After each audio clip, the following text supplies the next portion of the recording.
Every day, somewhere in this world, an innocent person suffers. A child lies in a hospital bed. A parent waits beside them in silence, exhausted beyond language, praying, or no longer able to pray at all.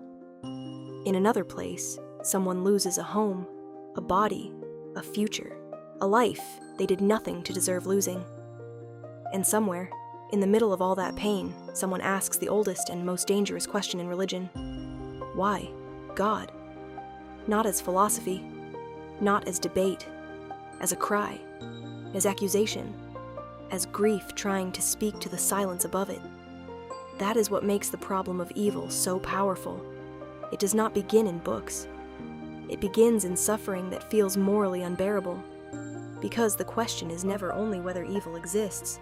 The question is why innocence is allowed to bleed in a world said to be held by goodness.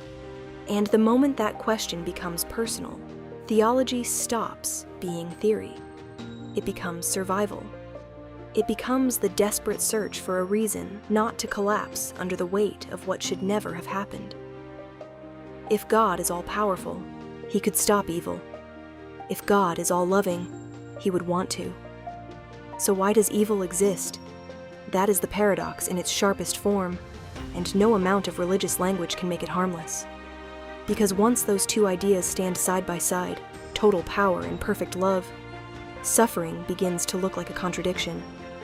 If God can prevent horror and does not, what does that say about love? If he wants to prevent it and cannot, what does that say about power? The problem is not abstract. It reaches into every funeral, every war, every betrayal, every injustice, yet every child who suffers before they can even understand what life is. Evil does not simply challenge comfort. It challenges coherence.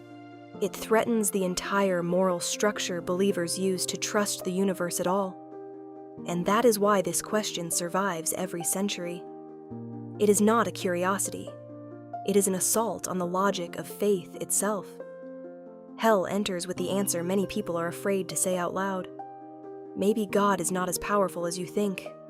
Or maybe he simply does not care as much as you were told. Her voice is cold because this is not a childish rebellion. It is the logic of disappointment sharpened into theology. If the world is full of cruelty, disease, violence, and innocent pain, then perhaps believers have mistaken hope for truth. Perhaps divine goodness is overstated. Perhaps divine control is exaggerated. And perhaps people call God loving because they need him to be, not because the evidence of history supports it. Hell's power comes from the fact that suffering makes this argument feel emotionally plausible. Pain does not merely hurt, it accuses. And when enough suffering accumulates, the accusation begins to sound less like blasphemy and more like honesty. That is why this voice is so dangerous. Not because it is easy, but because grief can make it feel inevitable. Every major tradition returns in one form or another to the same answer: freedom. Real freedom includes the freedom to cause harm. Without that, love is not love. It is control. A person standing at a crossroads becomes the right image because freedom means the possibility of real choice, and real choice means the possibility of terrible consequences. A world without the ability to wound would also be a world without the ability to give oneself freely. No betrayal, yes, but also no devotion. No cruelty, yes, but perhaps no courage, no sacrifice, no moral beauty chosen at cost. This is the classical defense, and it has force. Evil exists in part because a world with free creatures is more meaningful than a world of perfect obedience. But meaning does not erase pain, and explanation is not the same thing as consolation. The parent beside a dying child does not feel comforted by metaphysical coherence. Freedom may explain some forms of evil. It does not make them easier to bear. But this answer feels cold when you are the one suffering. Philosophy is not comfort at 3 a.m. It does not hold your hand in the hospital. It does not stop the bleeding, and it does not explain why this child, why this loss, why now, why like this. Heaven appears here not to deny the logic of freedom, but to expose its emotional limits. Because a person crushed by grief is not asking for a theory elegant enough to defend God in a classroom. They are asking whether goodness still means anything when pain becomes unbearable. This is where religious answers often fail people most deeply.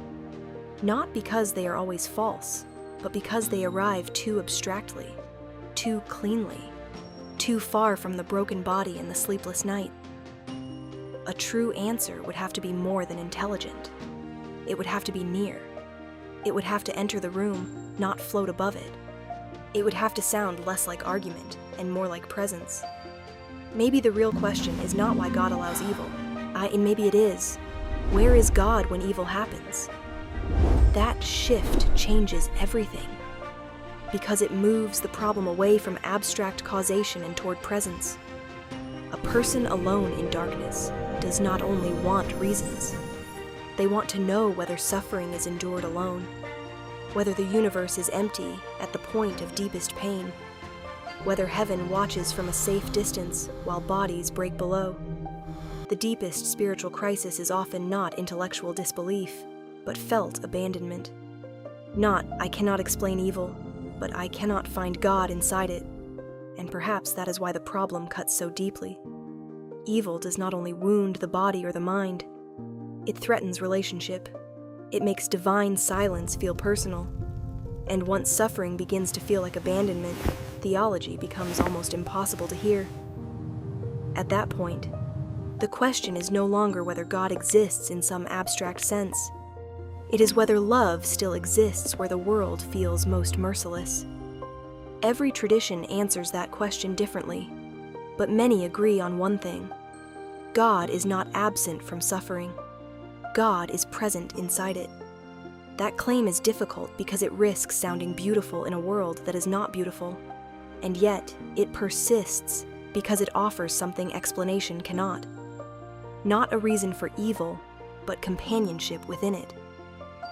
The two figures standing side by side in silence become powerful here because suffering often feels split between despair and hope, accusation and trust, rage and surrender. Some religions say God suffers with creation.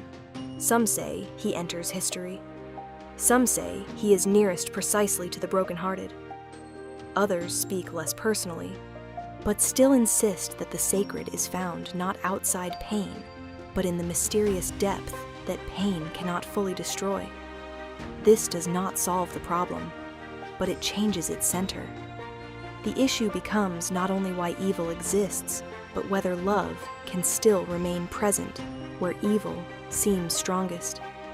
And for many people, that is the only answer that does not feel emotionally hollow. Maybe evil is not proof that God does not exist. Maybe it is the question God is asking us to answer together. Light breaking through cracks becomes the final image because this answer does not erase darkness. It interrupts it.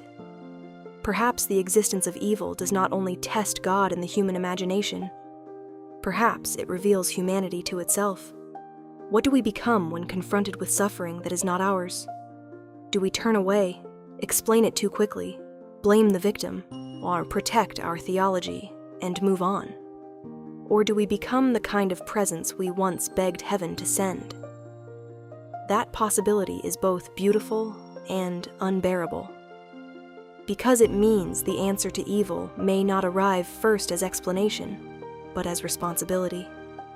Maybe the deepest question is not only why God allows evil, maybe it is why we do, and whether divine love is meant to appear in the world through the very people still asking where God is.